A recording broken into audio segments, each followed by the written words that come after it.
Okay, let me ask you something.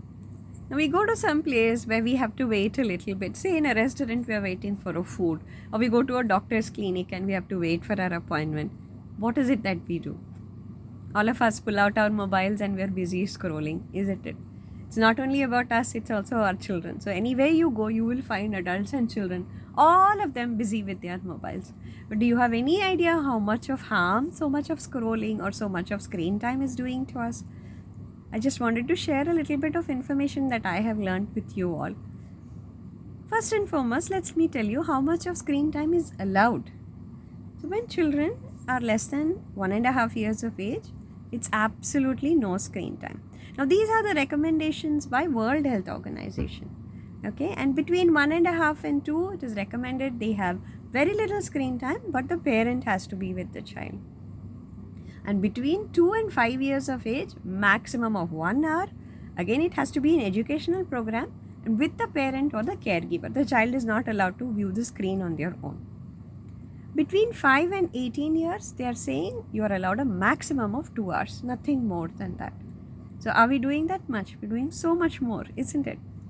Okay, so coming on to what harm does all this cause us?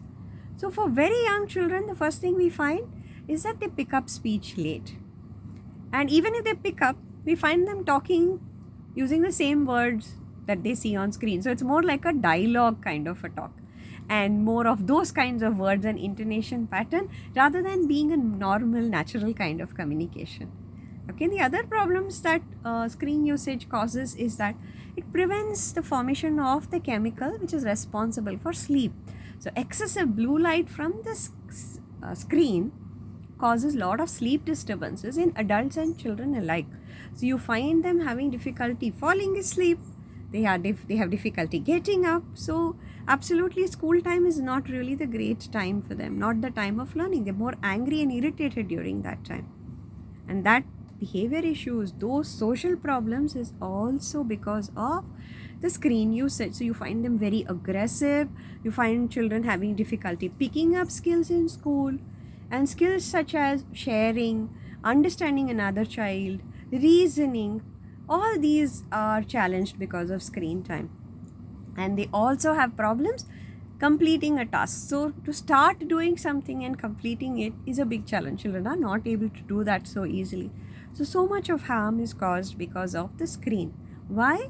Because it triggers or stimulates those areas of the brain which is very similar to what happens when we have an addiction, like a drug addiction or an alcohol addiction. So that same kind of chemical changes and same kind of brain changes that you are seeing with excessive mobile time. So how do we set this right? First and foremost, we as parents should model less screen time. So we should show them how we can live or go ahead without gadgets. So that is the first challenge. Next, especially when they are eating or playing, no gadgets to be allowed, because those are the times they are picking up skills, whether it is talking, whether it is using their hands in coordination, or it is socialization. So those are the times that they pick up skill. Those are the times that their brain is developing. So during those times, absolutely no gadgets of any kind. Especially before going to bed, definitely no screen. Instead, try reading a book. Next, have a fixed routine. Tell them that yes, this time you're allowed to use the screen and I will be with you, and make sure you stick to that routine. And next thing is, definitely when you put all this in place, expect your child to throw a tantrum, because this is like an addiction and what you're doing is de-addicting. So children will protest, but you have to be the adult. Be a little calm and make it playful. Try and engage them in different ways, and I'm sure we can wean them off from the screen. Try it out and definitely you'll be successful. Let me know in the comments how it goes.